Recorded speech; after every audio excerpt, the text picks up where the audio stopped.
They said the desert remembers every kindness a man buries in it, even the ones nobody else sees. The storm rolled across western Oklahoma just after sundown, dragging red dust over the prairie like a dirty blanket pulled across the face of God. Caleb Turner stood alone beside his broken fence line with a hammer hanging loose in one hand while the wind shoved against his coat hard enough to bend the dead corn behind him. The farm had not given him a decent harvest in nearly 6 years. Dry earth. Empty wells. Cracked soil stretching for acres beneath a sky that never seemed interested in mercy anymore. Most nights, the only sounds on Caleb's land were loose boards groaning in the wind and the old water pump squealing like it still remembered better days. Then came the horses. Fast. Panicked. Somewhere beyond the dust, riders cut across the prairie carrying lanterns that flashed gold through the storm. Caleb narrowed his eyes. Men from town. He could hear them shouting over the wind. She went this way. One of the horses screamed in the darkness. Then silence hit all at once. The kind that makes a lonely man stop breathing for a second. Caleb turned toward the far end of the pasture and saw a figure collapse near the fence posts. At first he thought it was a calf caught in the wire. Then lightning cracked white across the sky. A woman lay in the dirt beside his fence line, motionless except for one shaking hand gripping the mud beneath her. Apache. Even through the dust and rain, he recognized the beadwork stitched into the torn sleeve around her wrist. Her horse was gone. One boot missing. Dark hair plastered across her face. Caleb glanced back toward the lanterns moving through the storm less than half a mile away. The town had been restless for weeks after cattle started disappearing near the river. Folks blamed Apache riders for everything these days because blaming somebody was easier than admitting the land itself was dying. The woman tried to push herself up and failed. Caleb stepped closer slowly. She looked up at him through the dust, eyes sharp despite the pain. Not afraid. Just tired. There was blood soaking through the fabric near her shoulder, though. The rain had already begun washing most of it away. Around her neck hung a silver necklace marked with symbols Caleb didn't understand. The woman's fingers closed around it tightly when she noticed him staring. For a long second, neither of them spoke. Wind rattled the fence wire between them. Then the lanterns grew brighter behind the hill. Closer now. Caleb could hear saddles creaking.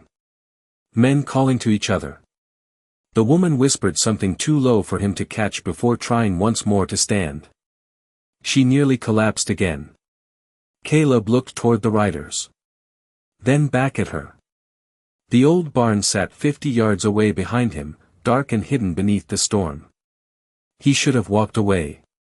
Any sensible man would have. Instead, Caleb pulled off his coat, draped it over her shoulders, and said quietly, "Can you make it to the barn if I help you?" The barn smelled like wet hay, old leather, and the sharp bite of rain blowing through cracked wooden boards. Caleb pushed the door shut behind them just as lantern light swept across the far edge of the pasture outside. The woman nearly fell again, but this time Caleb caught her before she hit the dirt floor. She was lighter than he expected. Too light for someone who had clearly ridden hard through a storm for miles. Thunder rolled overhead while the horses in the stalls shifted nervously beside them.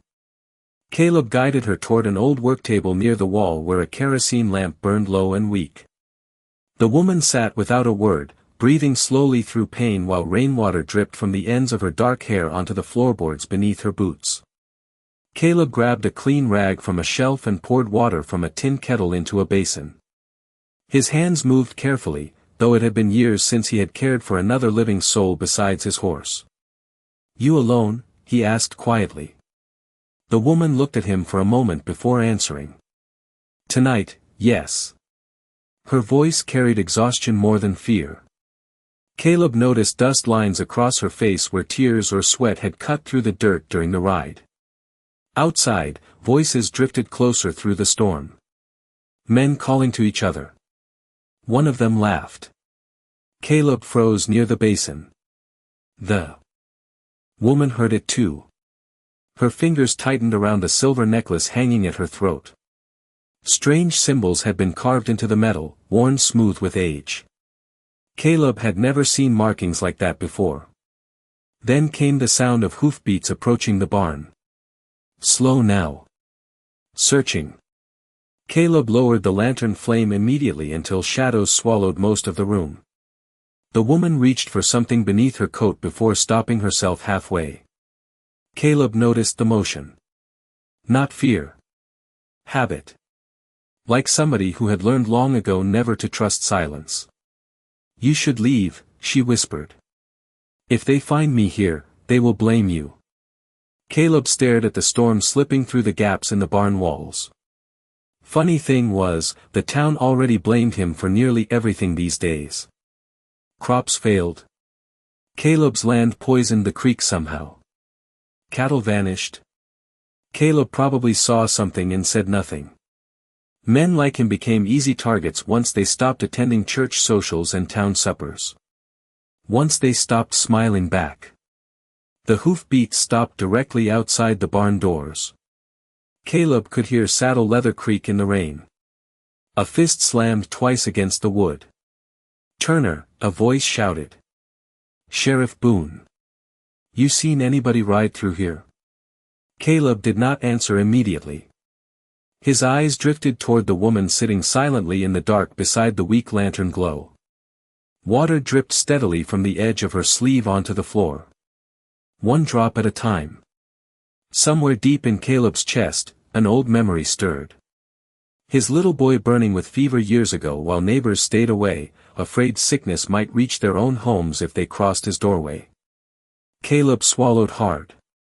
Then he stepped toward the barn door without looking back at her. No, he called through the storm. Ain't seen a soul tonight. Silence followed. Long enough for Caleb to hear his own heartbeat. Then Sheriff Boone spoke again. Tracks lead this direction. Caleb rested one hand against the old shotgun hanging beside the door, though he never lifted it. Storm buried half the prairie already, he replied. You are welcome to search the wheat field if you feel like drowning out there. Another pause. Then laughter from one of the riders. Hoofbeats shifted slowly away from the barn. Caleb waited until the lantern lights disappeared into the storm before breathing again. Behind him, the woman finally spoke. Why did you lie for me?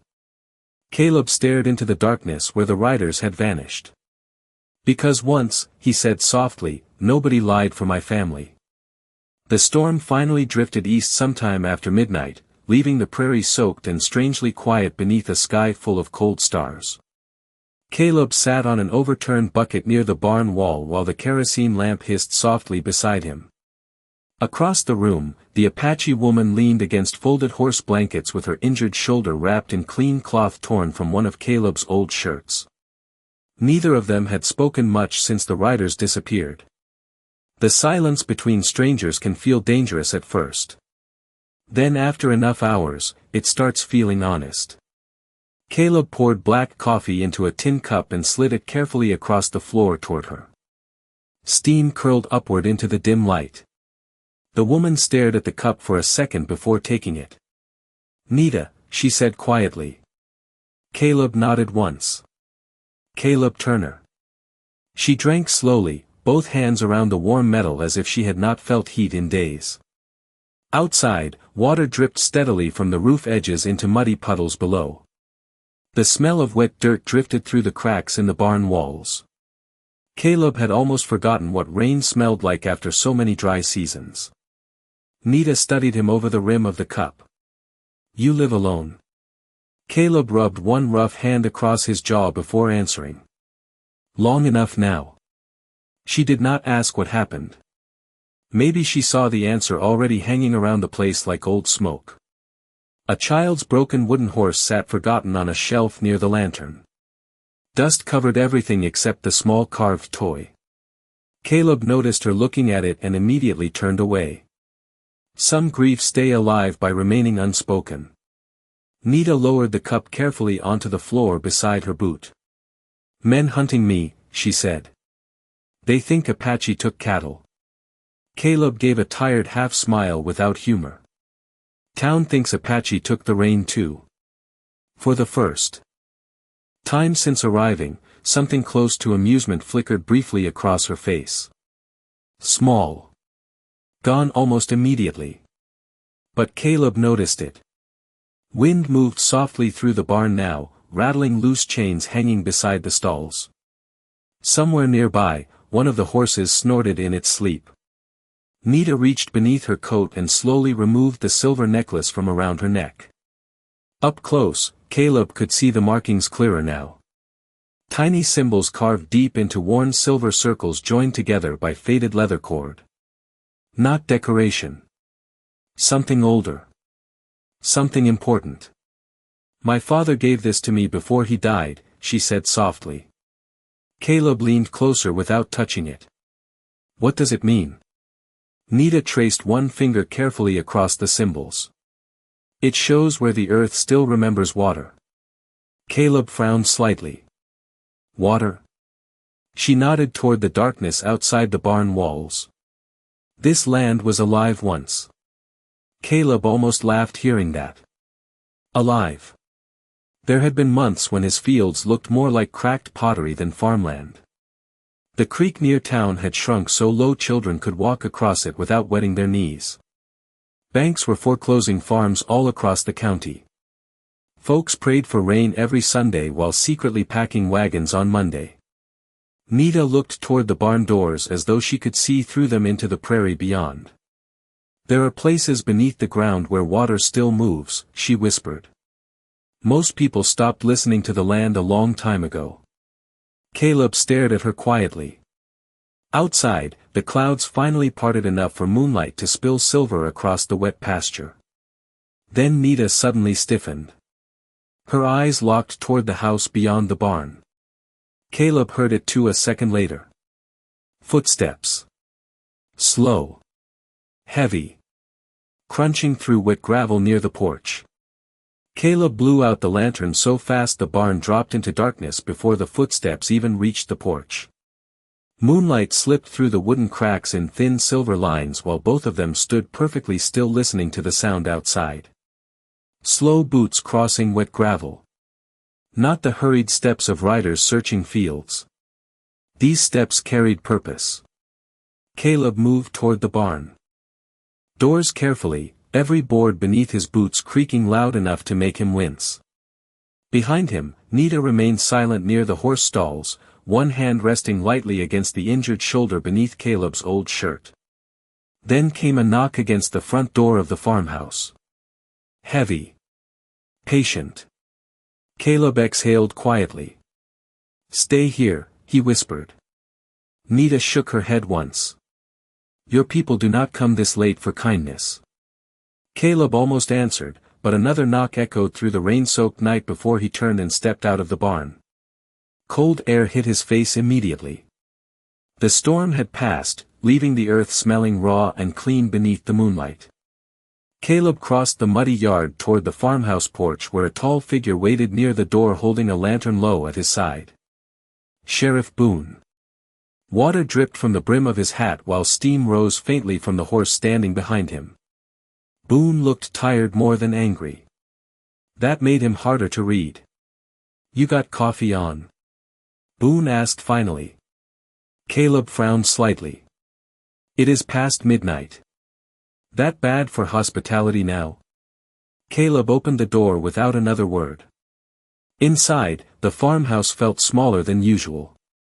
Bare walls. A cracked table near the stove. One chair missing from the set because Caleb never found a reason to replace it after the leg broke years ago. Boone removed his gloves slowly while Caleb poured black coffee into 2 cups. For a minute neither man spoke. Wind brushed softly against the windows. Then Boone set his cup down. Town is getting nervous, he said quietly. Caleb stared into his own coffee. Town stays nervous. Not like this. Boone leaned back in the chair, old leather creaking beneath him. Cattle missing. Wells drying up. Men losing land every month. He paused before adding, People need somebody to blame when life starts slipping through their fingers. Caleb gave a tired nod. He understood that part better than most. Boone studied him carefully across the table. You ever notice how trouble always circles this farm? Caleb looked up slowly. You accusing me of something? No, Boone's voice stayed calm. I am warning you. Outside, the wind shifted direction. Somewhere behind the barn, a loose piece of tin roofing rattled sharply for a second before settling again. Boone's eyes drifted toward the dark window. Tracks ended near your pasture tonight, he said. And one of the men swears he saw movement near your barn. Caleb remained still. Not tense. Just quiet in that dangerous way lonely men become after years without company. Boone noticed it too. Listen to me carefully, the sheriff said softly. If somebody from town finds an Apache woman hiding on your land right now, they will not care whether she stole cattle or not. Men get foolish when fear mixes with drought. Caleb remembered the empty fields outside. The dying creek. The church prayer circles growing larger every Sunday. Fear had already settled into the county like dust in old curtains. Boone stood slowly and pulled his gloves back on. You were a decent man once, Caleb. Caleb looked toward the dark hallway leading deeper into the house. Maybe. Boone stepped onto the porch and paused before mounting his horse. Decent men usually get buried early out here. Then he rode off into the moonlit prairie. Caleb watched the sheriff disappear down the muddy road until the sound of hoofbeats faded completely. When he finally turned back toward the barn, he noticed something strange near the edge of the pasture. Water. A thin ribbon of it moving slowly through dirt that had been dry for years. Caleb stepped off the porch slowly, boots sinking into soft mud while moonlight stretched pale across the empty pasture. At first he thought the rainwater had simply gathered in a shallow rut near the fence posts. But this was different. The thin stream moved with purpose through the dirt, sliding between dead stalks of corn that had not seen standing water in years. Caleb crouched beside it carefully. Cold. Clear enough to reflect the moon above. His fingers trembled slightly as he touched the moving water. For one strange second, he forgot the sheriff, forgot the riders, forgot the woman hidden in his barn. All he could hear was the quiet sound of water slipping across dry earth. Behind him, the barn door creaked softly open. Nita stepped outside wrapped in Caleb's old coat, her dark hair loose around her shoulders now that the rain had ended. She followed his gaze down toward the shallow stream. Neither spoke immediately. Coyotes cried somewhere far across the prairie. The sound carried long and lonely through the night air. This was not here before, Caleb finally said. Nita walked closer, wincing once as pain crossed her face near the injured shoulder. She knelt beside the water and touched the mud gently with her fingertips. Then she looked toward the western side of the property where the dead field stretched beneath the moonlight. Water remembers old paths, she whispered. Caleb stared at her. You saying this came from underground? Nita nodded slowly. Long ago there were springs across this land. Caleb looked out over the dark pasture with disbelief resting heavy in his chest. He had spent 6 years watching this farm die inch by inch beneath the sun. Wells dried. Soil cracked open. Crops shriveled before reaching knee height. Men from the bank came twice every season now, riding slow circles around his property while pretending not to measure what little remained worth taking. Nobody talked about the future around here anymore. Only survival. Nita rose carefully to her feet and looked toward the distant hills beyond the prairie. My father knew this place, she said softly. Before fences. Before roads. Caleb frowned. Your people lived here. Passed through. She touched the silver necklace hanging against her chest. There is something buried beneath your land. Caleb almost laughed hearing that. Only thing buried here is bad luck. But Nita did not smile. The wind shifted again, colder now. She walked slowly past him toward the pasture while moonlight caught the strange markings carved into her necklace. Caleb followed a few steps behind. The stream widened slightly as it moved downhill through the dead corn rows. Not much. Barely enough to fill a bucket. But enough to make Caleb's heart beat harder than it had in years. Nita stopped near a patch of cracked earth beside an old cottonwood stump. She looked down at the ground for a long moment before kneeling again. Her hand brushed across the dirt.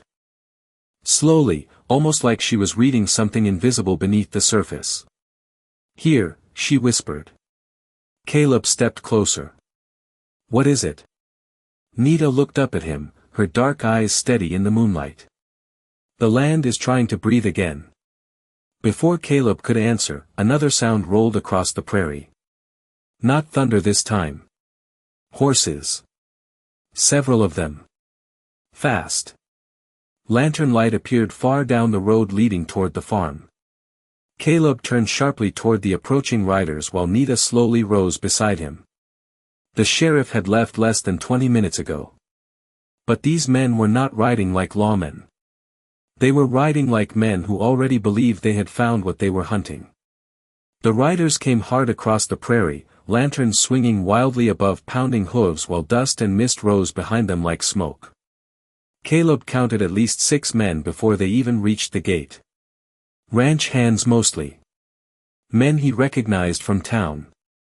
Tired men with empty wells, dying cattle, and fear sitting heavy inside their bones. Fear could make decent men sound cruel after midnight. Nita stood beside the cottonwood stump watching the lights approach without moving. The moon caught the silver necklace against her chest while wind lifted loose strands of dark hair across her face. "You should go," Caleb said quietly. "There is nowhere close enough," Nita answered. The riders crossed through the broken fence line without waiting for permission. One of them, a broad rancher named Clyde Mercer, pointed toward the barn immediately. "Told you somebody was here," he muttered to the others. Caleb stepped forward before they could spread across the property. "You boys lost?" Clyde ignored the question. His eyes locked onto the shallow stream cutting through the dirt near Caleb's boots. Even under moonlight, the water glimmered bright against the dead earth around it. Every rider noticed it at the same moment. Silence rolled across the pasture.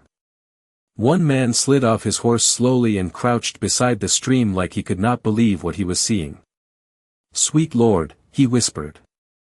"That water moving?" Caleb said nothing. Clyde straightened carefully in the saddle, staring from the stream. To Nita standing near the cottonwood tree. His jaw tightened immediately. "Apache," he said under his breath. The word spread through the group like cold wind. Caleb felt the mood shift all at once. Fear mixed with suspicion. Men searching desperately for reasons behind their suffering. Nita remained still. Proud. Tired. One rider spat into the dirt. She cursed the land, another muttered. Caleb stepped directly between them and Nita before the whispers could grow worse. "Enough." Clyde looked at him hard. "You hiding her here?" Caleb did not answer fast enough. That was answer enough by itself.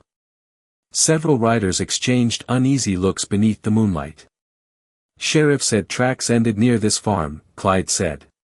"Now we find water running through dead fields and an Apache woman standing over it in the middle of the night." Caleb glanced once toward the stream still sliding gently through the corn rows. Even now the water looked impossible.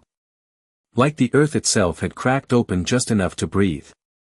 Nita stepped forward carefully despite the pain in her shoulder. "The water was always here," she said calmly. Most of the men ignored her completely. Clyde did not. "You expect us to believe that?" Nita pointed toward the dark hills west of the property. "Your fences blocked old runoff paths. Stones shifted over years. Water trapped beneath ground." One ranch hand laughed nervously. "Now she talks to dirt too." But Caleb noticed something strange. None of the men rode away. None reached for weapons either. They just stared at the moving stream like starving men smelling bread from another room. Clyde finally climbed down from his horse and stepped closer to the water. He dipped trembling fingers into it before bringing them to his lips. Real. Cold. Clean. His eyes lifted slowly toward Caleb. How long this been running? Started tonight. The rancher looked back toward Nita. Suspicion still lived in his face, but something else pushed against it now. Hope. Dangerous hope. The kind men become addicted to during drought years. Wind swept softly through the dead corn around them while the tiny stream continued winding across the field. Then another sound rose from somewhere deeper beneath the ground. Low at first. Almost too faint to notice. Water moving underground. Not a puddle. Not rain runoff. Something larger. Every horse in the pasture suddenly lifted its head toward the western field at the exact same moment. Every man in the pasture heard it now. A deep rushing sound somewhere beneath the earth, low and steady like a distant river moving through stone. The horses shifted nervously, stomping wet ground while lantern flames flickered in the cold wind.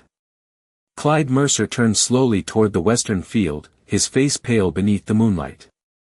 What in God's name is that? Nobody answered. Caleb could barely breathe. The sound grew louder by the second, rolling beneath the dead farmland in slow pulses that seemed to travel straight through his boots. Nita stood perfectly still near the cottonwood stump, eyes fixed on the dark prairie ahead. Then she started walking toward the western side of the property. Caleb followed immediately. The others hesitated before trailing behind them through the dead corn rows, lantern light swaying across cracked earth and broken stalks. Wind whispered softly over the fields while the underground sound kept building. Caleb had lived on this land nearly 15 years and never heard anything like it before. They reached the edge of an old dry wash where the soil dipped several feet lower than the surrounding pasture. Long ago water probably ran there during heavy rains. Now it looked like nothing more than a scar cut through the prairie. Nita stopped beside a cluster of large stones half buried in the dirt. She knelt slowly despite the pain in her shoulder and brushed mud away from one of the rocks with trembling fingers. Strange markings had been carved into the stone beneath the dirt. Old markings. Older than the fences. Older than the town. Clyde lowered his lantern closer. What is that? Nita touched the symbol gently. Apache trail marker. Caleb stared down at the carved stone. You knew this was here? Nita nodded once without looking up. My father showed me when I was a child. One of the ranch hands crossed himself quietly beneath the moonlight. Nobody laughed at Apache stories anymore with water running through dead fields behind them. The rushing sound underground suddenly grew louder. Much louder. Dirt shifted beneath their feet. Horses jerked against reins back near the pasture. Then came a sharp cracking noise from somewhere below the dry wash. Caleb stepped back instinctively just as part of the ground collapsed inward several inches with a heavy groan. Mud and stones tumbled into darkness below. One of the men cursed under his breath. Cold air rushed upward from beneath the earth carrying the unmistakable smell of deep water. Fresh water. Clyde dropped to his knees beside the opening and held the lantern lower. Far below them, water surged through a narrow underground channel hidden beneath layers of stone and dried mud. Moving fast. Powerful enough to shake the earth around it. For a long moment nobody spoke at all. Men who had spent years praying over empty wells simply stared into the darkness beneath their boots. Caleb looked toward Nita.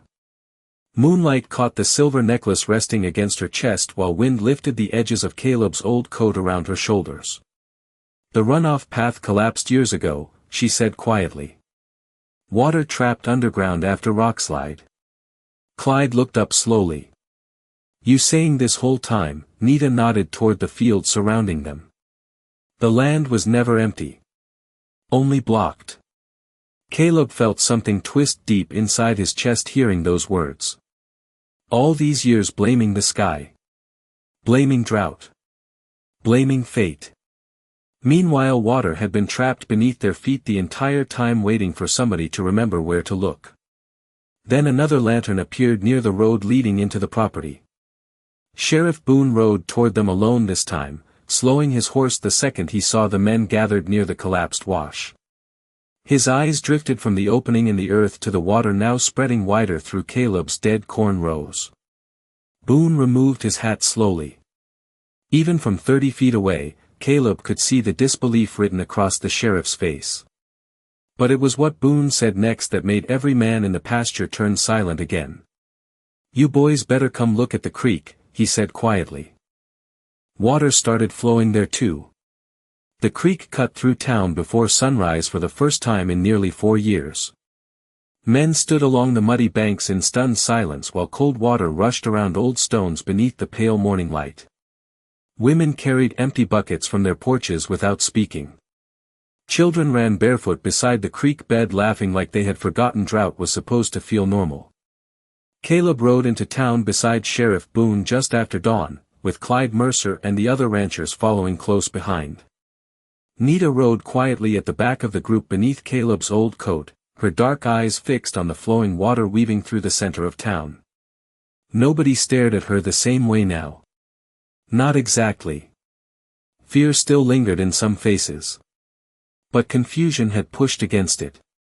Maybe even shame in a few. Boone dismounted near the general store and crouched beside the creek. His rough hands dipped into the water carefully, almost respectfully. "I watched this thing dry up inch by inch," he muttered. "Thought I would die before seeing it move again." Caleb looked down the street where townsfolk gathered silently beside the water. Men who had cursed Apache riders only yesterday now stood watching the miracle they could not explain. Nita stepped closer to the creek bank and touched the silver necklace resting against her chest. "Not miracle," she said softly. Several heads turned toward her immediately. Clyde Mercer frowned. "Then what is it?" Nita looked toward the distant hills beyond town where morning fog drifted low across the prairie. "Your people built roads over old runoff paths. Dug fences where water once moved freely. Buried springs beneath stone." She pointed toward the creek bed. Water kept trying to return. The town preacher stepped forward slowly from the crowd, boots wet with mud near the creek edge. "You saying we caused this drought ourselves?" Nita shook her head once. "Not drought." Her voice stayed calm. "Forgetfulness." Silence settled heavily across the street after that word. Caleb watched the faces around him carefully. Ranchers. Widows. Storekeepers. Men hardened by years of empty skies and failing land. Most of them had spent so long fighting the earth they forgot how to listen to it. Boone rose slowly beside the creek. "How did you know where to look?" Nita held the silver necklace in her hand for the first time since arriving. Morning sunlight caught the worn symbols carved into the metal. "My father traveled this territory before the town existed," she said. "Apache families marked water paths using stones and silver signs." Caleb looked at the necklace differently now. Not jewelry. A map carried across generations. Nita glanced toward him briefly before continuing. "When I saw the cottonwood stump on Caleb's land, I remembered stories my father told me as a child." Clyde crossed his arms uneasily. "So all this time, the water was trapped underground?" Boone answered before Nita could. "Rockslide probably sealed the old channels years ago." He looked toward Caleb. "Last storm must have weakened the blockage enough for pressure to break through." The explanation sounded reasonable. Simple even. Yet nobody standing there could shake the strange feeling hanging in the morning air.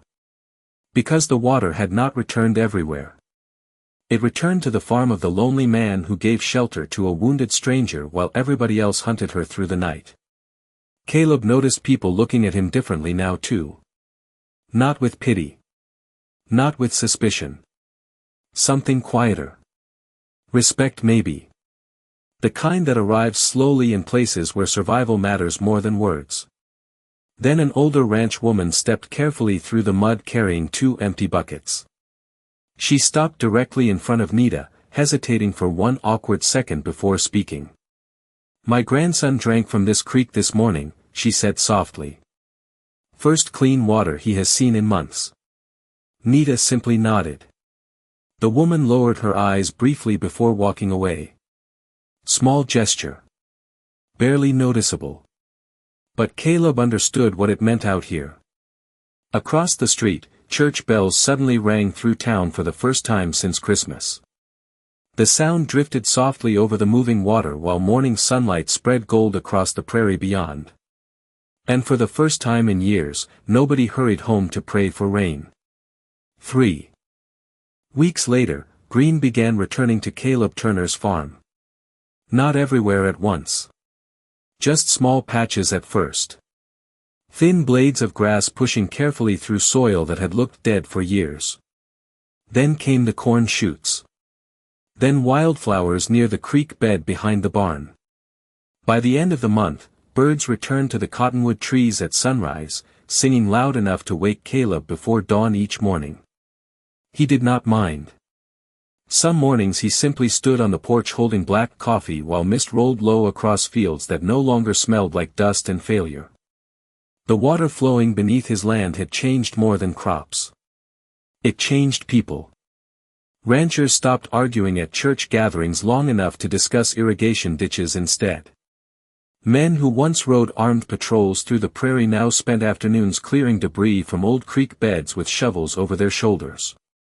Even Sheriff Boone looked different lately. Less tired around the eyes. One evening he rode out to Caleb's farm carrying a folded map beneath his arm. "County wants to reopen the western channels," Boone said while tying his horse near the porch. "Figure if the old Apache runoff paths worked once, maybe they can work again." Caleb glanced toward Nita sitting near the barn fence beneath the fading sunset. Her injured shoulder had mostly healed now. Boone followed his gaze. "Town council also asked me to say thank you." Caleb nearly smiled at that. "Bet that hurt them some." Boone chuckled softly. "More than drought did." Wind moved gently through the pasture carrying the smell of wet earth and fresh grass. The kind of smell folks around here once believed they might never breathe again. Boone lowered his voice slightly. "She leaving soon?" Caleb looked toward Nita again before answering. "I think so." Boone nodded slowly like he already understood. Some people arrive in a man's life like storms. Loud. Violent. Temporary. Others arrive quietly and leave behind changed ground. After the sheriff rode away, Caleb walked toward the barn where Nita sat carving small symbols into a flat piece of cottonwood bark using his old pocketknife. Sunset painted the prairie gold behind her while water moved softly through the nearby stream. Caleb leaned against the fence rail beside her. "Boone says the county wants to follow the old Apache water routes." Nita smiled faintly without looking up from the carving. "Then maybe this land survives." Caleb watched her hands move carefully across the wood. "And you?" Nita finally looked at him. For a long moment neither spoke. Coyotes cried somewhere far beyond the hills while evening settled across the prairie in slow shadows.